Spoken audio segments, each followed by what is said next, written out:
శుక్లాంబరధరం విష్ణుం శశివర్ణం చతుర్భుజం ప్రసన్నవదనం ధ్యాయేత్ సర్వవిఘ్నోపశాంతయే అగజానన పద్మార్కం గజానన మహార్నిశం అనేకదంతం భక్తానాం ఏకదంతం ఉపాస్మహే. ఓం గం గణపతయే నమః. ఓం శ్రీమాత్రే నమః. ఓం శ్రీ గురుభ్యోం నమః.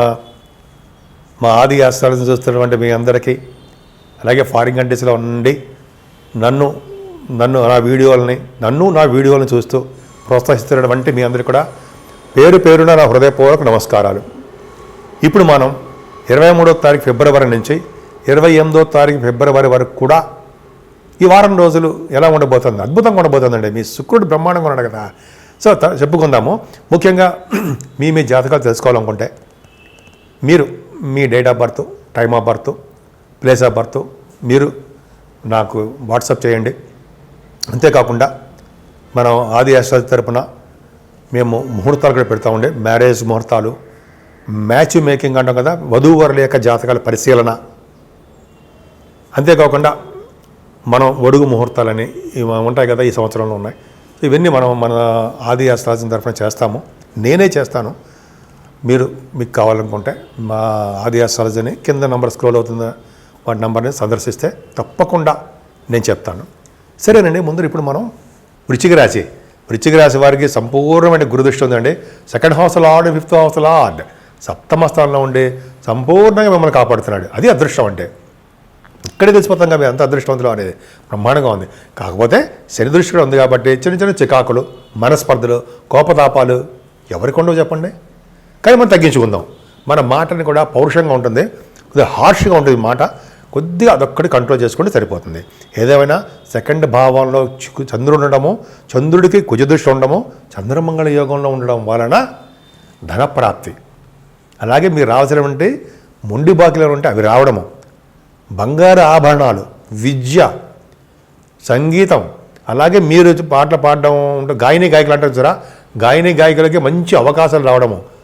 అంతేకాకుండా మీరు కొంతమంది యాంకరింగ్ బాగా ఉంటారు, బ్రహ్మాండంగా సక్సెస్ అవుతూ ఉంటారు అంటే సందేహం లేదు.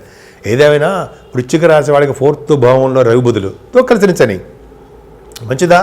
కాదు కదా. రవి 4th భావంలో అంత అద్భుతం ఫలితాలు ఇవ్వడం, బుధుడు అంతే. కానీ శని బుధులు 4th భావంలో ఉంటే విద్యని బాగా ఇస్తారంటే. మీకు శని ప్రాబ్లం ఏంటంటే అర్ధాష్టమ శని విపరీతమైన బాధ పెట్టడు ఆయన. కొద్దిగా రవి బుధులతో కలిసి ఉన్నారు కాబట్టి చదువులో కొంచెం చిన్న ఆటంకాలు కలిగిస్తారు, అందులో డౌట్ లేదు. మదర్ గారికి, తల్లి గారికి ప్రేమలో కొద్దిగా, ఆవిడకి మెడిసిన్స్ ప్రేమలో కొద్దిగా చిన్న ఇబ్బందులు ఎదురై ఆవిడికి ఆరోగ్యం కొద్దిగా ఇబ్బంది కలుగుతుంది. రవి శనులు 4th భావంలో అంత అద్భుతం ఫలితాలు ఇవ్వరు. చదువులో ఆటంకాలు, రైతులకి పంట పొలాలు తెలుసు కదా మనకి, కొద్దిగా నష్టాలు రావడానికి అవకాశం ఉంది. పంచమ స్థానంలో శుక్రుడితో కలిసిన రాహు మంచివారే, శుక్రుడితో కలిసాడు కాబట్టి శుక్రుడు ఇచ్చే శుభ ఫలితాలు కూడా రాహు ఇస్తాడు.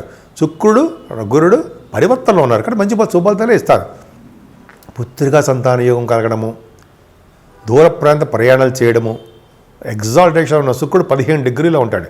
మంచి ఫలితాలు ఇవ్వడానికి అవకాశాలు ఎక్కువ ఉంటాయి. పుత్రికా సంతానం బ్రహ్మాండంగా ఉంటారు. అంతేకాకుండానండి, ముఖ్యంగా ఈ శుక్ర ప్రభావం వలన మీరు కొంతమంది ఏమంటారంటే షేర్ మార్కెట్ ఉంటారు కదా, షేర్ మార్కెట్, వాటిల్లో కూడా స్టాక్ అండ్ షేర్స్లో మంచి లాభాలు గడించడము, చక్కటి ఆభరణాలు కలగడము, సినిమా రంగంలో బాగా ప్రతిభ కనపరచడము, కళారంగం ఉంటాం కదా, కళారంగంలో సినిమా రంగంలో అద్భుతంగా ఉంటుంది, బాగా డెవలప్మెంట్స్ ఉంటాయి. కానీ శత్రు భయం పొంచి ఉంది, అనారోగ్య సమస్యలు మిమ్మల్ని వెంటాడుతున్నాయి. కొద్దిగా జాగ్రత్తగా ఉండండి. మిమ్మల్ని భయపెడుతున్నట్టు అండి, ఏం భయం ఏమలేండి, మనకి భయపడాల్సిన అవసరం లేదు. గురుడు ఉన్నాడు కదా మీకు, సప్తమ స్థానంలో గురుడు ఉండడం సంపూర్ణమైన ఆరోగ్యవంతులుగా చేసేస్తాడు. అంతేకాకుండా గురు ప్రభావం వల్ల ధనయోగము, సంతానం వలన అదృష్టము, అలాగే మీకు దూర ప్రాంత ప్రయాణాలు, విహారయాత్రలు, తీర్థయాత్రలు చేసే అదృష్టాలు, సకాలంలో పెళ్ళిళ్ళు, వివాహ శుభకార్యాలు జరగడానికి అవకాశాలు ఇవన్నీ మీకు ఉంటాయి. ముఖ్యంగా భార్యాభర్తల యొక్క అనురాగం ఎక్కువ ఉంటుంది. అనురాగంతో పాటు అదృష్టం కూడా తోడవుతుంది. అంతేకాదండి, అష్టమ స్థానంలో కుజుడు తప్పు కదా. అవును, రియల్ ఎస్టేట్ రంగంలో ఉన్న వాళ్ళకి కొద్దిగా ప్రాబ్లమ్స్ ఉంటాయి. కుజుడు ప్రభావం వలన ప్రయాణాల్లో మీకు కొద్దిగా దెబ్బలు తగలడము, కొద్దిగా యాక్సిడెంట్స్ అంటాం కదా, అటువంటివి జరగడానికే అవకాశాలు ఉన్నాయి, కొద్దిగా జాగ్రత్త వహించాల్సిందే. పైగా 9th హౌస్ లార్డ్ జలతత్వ రాశి చంద్రుడు మీకు ద్వితీయ స్థానంలో ఉండి కుజుడిగా చూడబడుతున్నాడు కాబట్టి స్నానాలు చేయడానికి అవకాశం ఉంటుంది. స్నానాలు, నదిలో దానాలు ఇవ్వడం మాత్రం మర్చిపోకుండా సమా. మీరు తీర్థయాత్రలు చేసినా, ప్రయాగరాజులో స్నానాలు చేసినా దానాలకి చాలా ఇంపార్టెన్స్ ఉంది.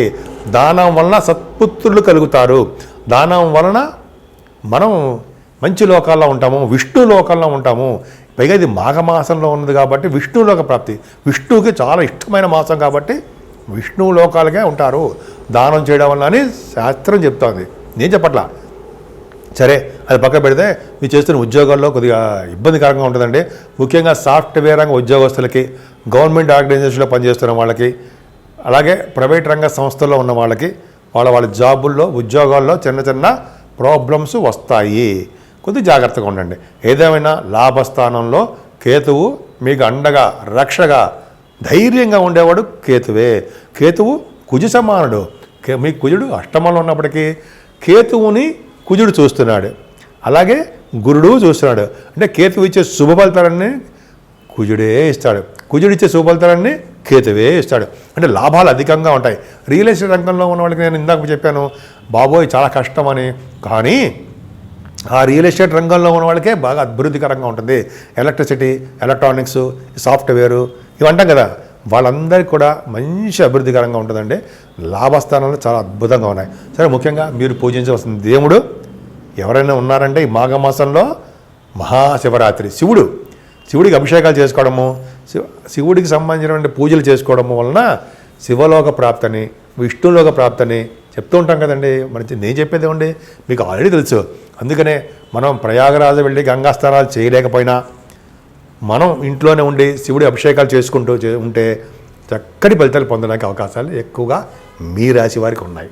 ఇప్పుడు ఒక చెప్పుకోదగ్గ సూచన ఏంటంటే అండి, 12 రాశుల వారికి ఈ నెల 27వ తారీఖున మహాశివరాత్రి వస్తుంది.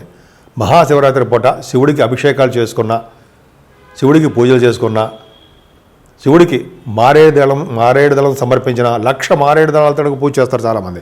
ఇలా చేసుకున్న ఒక అద్భుతమైన ఫలితాలు శివలోక ప్రాప్తి అని అనుకుంటాం జరుగుతుంది కూడా.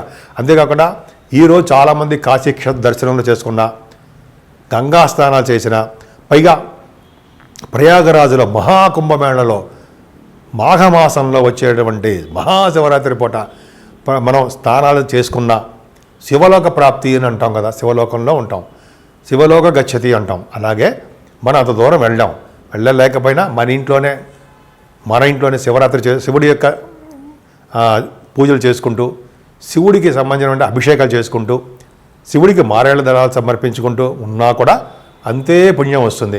మనం వెళ్ళలేకపోయినా గంగానదిని ప్రార్థించిన, ప్రయాగ స్వామిని ప్రార్థించిన, అలాగే శివుడి అభిషేకం వల్ల శివుడికి సంబంధించిన పూజలు చేసుకున్నా సరే అంతే ఫలితాలు, మంచి శుభ ఫలితాలు 12 రాసుల వాళ్ళకే ఉన్నాయి. కాబట్టి మీరు మన ఇళ్లలోనే మనం శివుడికి అభిషేకాలు చేసుకుందాము. అంత దూరం వెళ్ళి మనం స్నానాలు చేయలేము కాబట్టి, స్నానాలు చేసిన వాళ్ళు అదృష్టవంతులే, చేయలేము కాబట్టి మన ఇళ్లలోనే ఉంటూ శివుడికి పూజలు చేసుకుంటూ శివుడి యొక్క ఆశీస్సులు పొందుతూ మనం అందరం అంటే 12 రాసుల వాళ్ళు కూడా దినదిన ప్రవర్ధమానం అవుతూ ఆయన యొక్క శివపార్వతుల యొక్క ఆశీస్సులు తీసుకుందాం. స్వస్తి.